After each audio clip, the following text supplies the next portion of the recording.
Donc, un petit avertissement, les bases scientifiques de la présentation sont fragiles parce que c'est une vision personnelle que je présente, même s'il y a des faits durs, même s'il y a des faits réels, c'est tout le temps dans une approximation, comment je dirais ça, extrêmement connotée. Petit plan, mise en contexte, les 8 périodes, le proche avenir, des pensées. Les 2 dernières slides, c'est des pensées zen. Vous allez pouvoir partir tranquille. Alors, le contexte, c'est la part de la formation à distance au Québec se confond avec celle de la TELUC. Avant la TELUC, il n'y a pas de formation à distance au Québec. Il y a eu l'expérience TEVEC, il y a eu les cours par correspondance en menuiserie, la direction des cours par correspondance en 1945, mais c'est à peu près tout. Mais de formation à distance, cette histoire-là se confond avec celle de la TELUC à partir de 1972. L'aide au développement de la FAD, dans les autres universités, la TELUC, s'il n'y avait pas eu la TELUC, il n'y aurait pas de formation à distance à Laval, ni dans le réseau de l'Université du Québec. Les premiers cours faits à Laval ont été faits par des étudiants ou des diplômés de la TELUC, comme beaucoup ailleurs, à l'UQAM, etc. L'aide au développement de la FAD au gouvernement, on en reparlera, et dans des éléments de contexte, Gauthier 74, Gauthier, c'est Germain Gauthier, président du Conseil des universités, qui disait « L'Université du Québec est là pour brasser les cartes. Il y a 2 innovations qui sont importantes.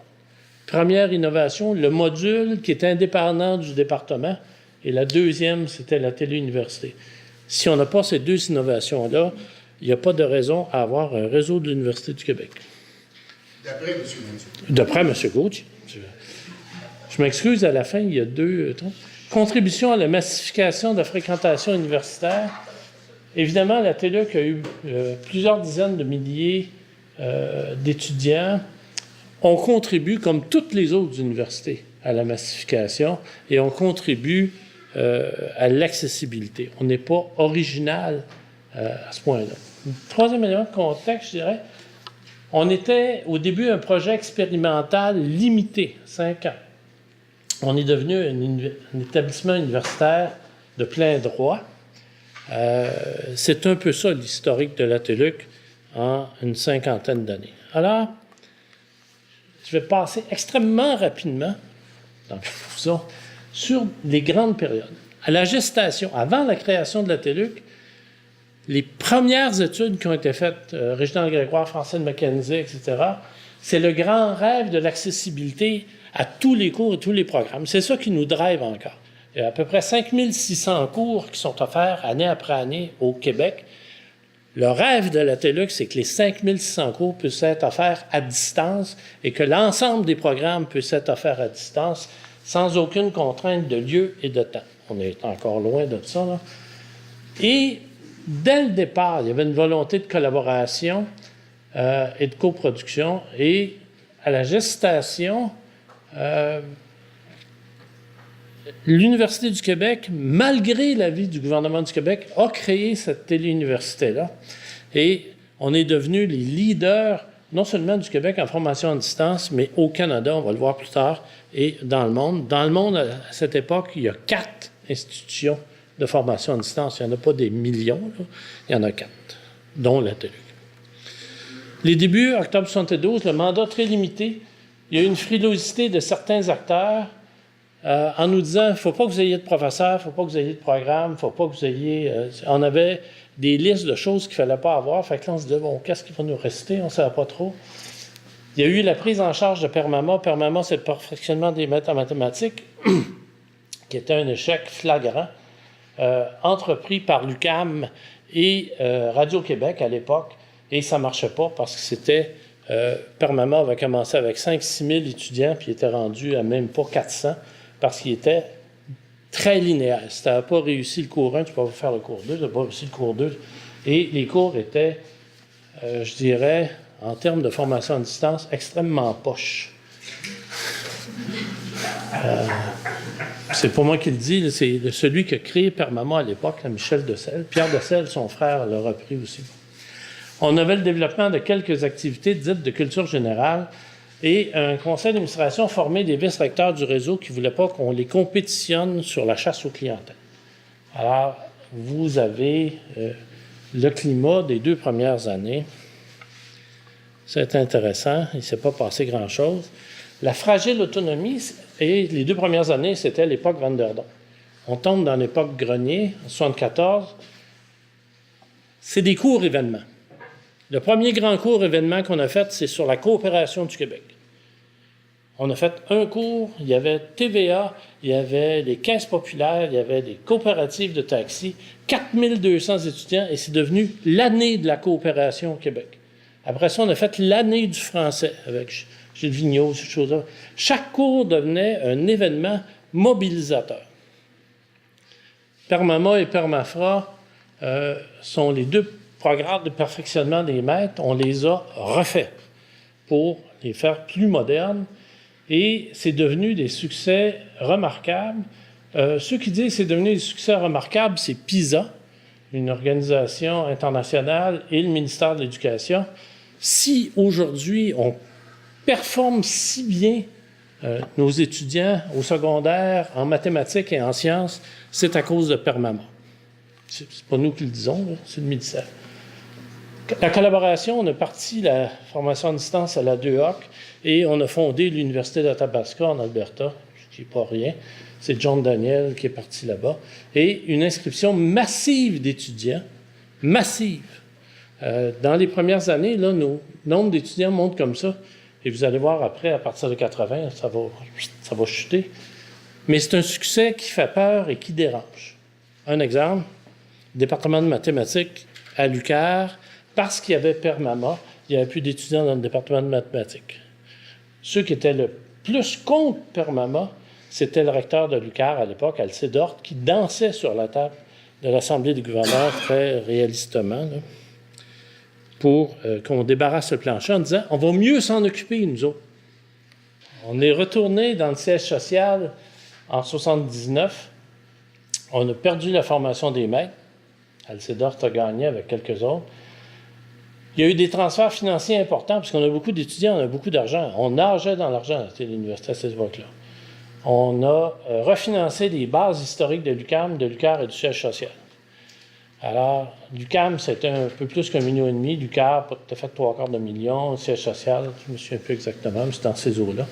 Et on a été limité à Chem-Échesse. Comme connaissance de l'homme et du milieu, connaissance de l'homme en société. Donc, on a pris tous nos cours vedettes, on dit, continuez à faire des cours vedettes comme ça, là. Puis on met ça dans 2 certificats. On dit, oui, mais ça va déboucher sur quoi? Je ne sais pas, mais c'est pas grave. Et on a commencé à répondre à des besoins gouvernementaux de formation dans des ministères ou dans des organisations. Par exemple, sur l'environnement, je reviens à ça, l'eau, un bien collectif menacé, l'année de l'eau, financée par l'UNESCO, c'est en 79 chez nous. Ça vous donne une idée là, de... À l'époque, 79-85, c'était l'époque Jean-Guy Béliveau. Conflit et croissance. À partir de 85, le Québec entreprend un virage numérique. On devient intéressant. Et l'expertise de la téléuniversité est exportée avec le gouvernement du Canada au Commonwealth of Learning et au Consortium international de formation à distance. Et enfin, il y a le développement d'un corps professoral qui amène une diversité d'offres de formation.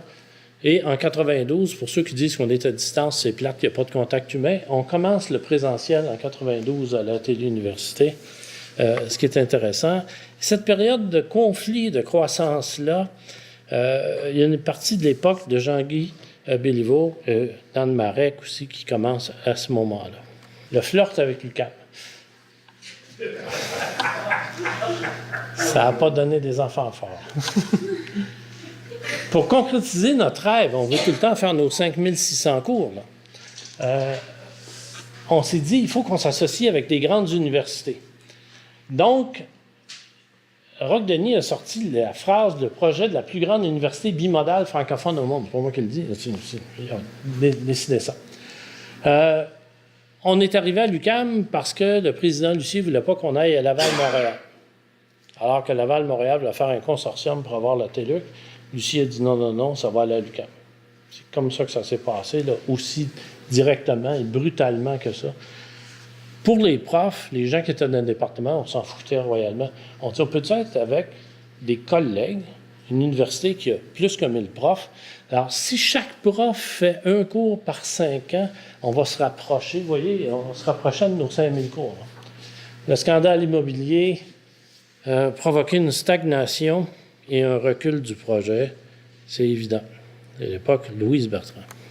On s'est éloigné du l'UQAM malgré le flirt. L'implication de notre séjour à l'UQAM, c'était une perte de temps, d'argent, d'expertise et surtout de la position de leader en formation à distance. À partir de ce moment-là, c'est Laval qui prend le leadership en formation à distance. Pourquoi? On ne pouvait pas engager les gens qu'on avait formés. Eux les ont engagés. La formation à distance à Laval part sur 24 diplômés de la TELUC de la maîtrise en formation à distance. C'est comme ça que ça part, là. C'est pas... Le premier vice-recteur adjoint qui s'est occupé de la formation à distance est un prêtre qui a fait la formation à distance à la faculté de théologie, qui a sauvé la faculté de théologie du déficit. Il a dit, on met de la formation à distance partout, c'est une façon de faire de l'argent. Mais c'est un de nos diplômés. Grand succès de la formation continue. On a fait une preuve de concept, pandémie. Pendant la pandémie d'influenza, on a reçu 2 millions de 2 ordres de gouvernement pour faire une vingtaine de cours qui ont été offerts à 400 000 étudiants à travers le Québec et le Canada dans les 2 langues. Ça revenait à peu près à 5 $ par étudiant par cours. Vous voyez, aussitôt qu'on fait des grands groupes, on peut avoir une preuve de rentabilité et de concept avec un contact humain régulier, continu et des appels au téléphone ou télématiques. Je vais passer vite sur les grandes tendances. D'où on est aujourd'hui, c'est des choses qu'on a discutées dans les 2-3 derniers jours. Pour les profs, il y a peu de profs au Québec. On ne pense pas que ça va s'améliorer. Il y a peu de temps, massification de l'éducation, puis une pression pour la recherche et les services à collectivité. Ça, pour nous autres, ça a été un facteur majeur dans notre réflexion dernièrement. En disant, est-ce qu'au Québec, on va pouvoir espérer avoir 1000 à 1500 ou 2000 profs de plus dans l'ensemble des universités au Québec?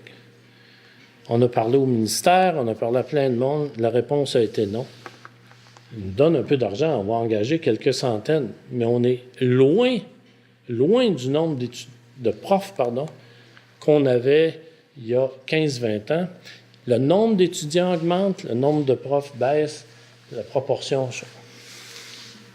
En FAD, en formation à distance, beaucoup de problèmes. Il y a des logiques impérialistes, évidemment. Il y a beaucoup de dumping en formation à distance. L'augmentation des besoins. Et il y a une convergence inéluctable pour nous quand on fait de la recherche. Ça fait une quarantaine d'années qu'on fait de la recherche là-dedans, entre les modes à distance et le présentiel. Et on pense que d'ici une quinzaine d'années, il n'y aura plus de différence entre la formation à distance et le présentiel. C'est marqué dans le ciel, là, ça s'en vient. Alors, qu'est-ce qu'on fait? Pour reprendre justement la citation de Lénine, que faire? À partir de 2015, Martin Noël, il y a une sorte de réinstitution pour mieux servir le Québec. L'idée de base, c'est une réflexion et une volonté de servir le Québec qui est là. Nos potentiels, ça repose sur un positionnement stratégique axé sur la mise en commun de ressources. On n'est pas capable de se fusionner avec Laval-Montréal, on n'est pas capable de se fusionner avec l'UQAM. On a compris, on ne veut plus. Ça ne nous tente plus de faire des flirts. Mais on peut faire de la mise en commun de ressources. Il y a un concept partenarial d'université du bien commun à l'intérieur. On aspire non seulement à poursuivre, mais à diversifier l'offre de cours et de programmes à l'intention des étudiants. Ça, c'est une phrase qui est tirée directement du positionnement stratégique de la TELUC. Positionnement stratégique qui n'est pas juste idéologique. On a fait un modèle économique qui montre que les propositions de formules de financement qu'on a mis sur la table, tout ça peut se faire à coût zéro pour le gouvernement en dégageant une masse d'à peu près 25 millions pour que les collègues des autres universités puissent faire des cours à distance. Alors, pour les collègues qui font le livre, je n'ai pas défini les concepts. Les concepts sont tous définis ici à la fin. Des petits compléments de quoi on parle, c'est quoi la formation à distance, c'est quoi, etc., des pareils, pas pareils, etc. Voilà.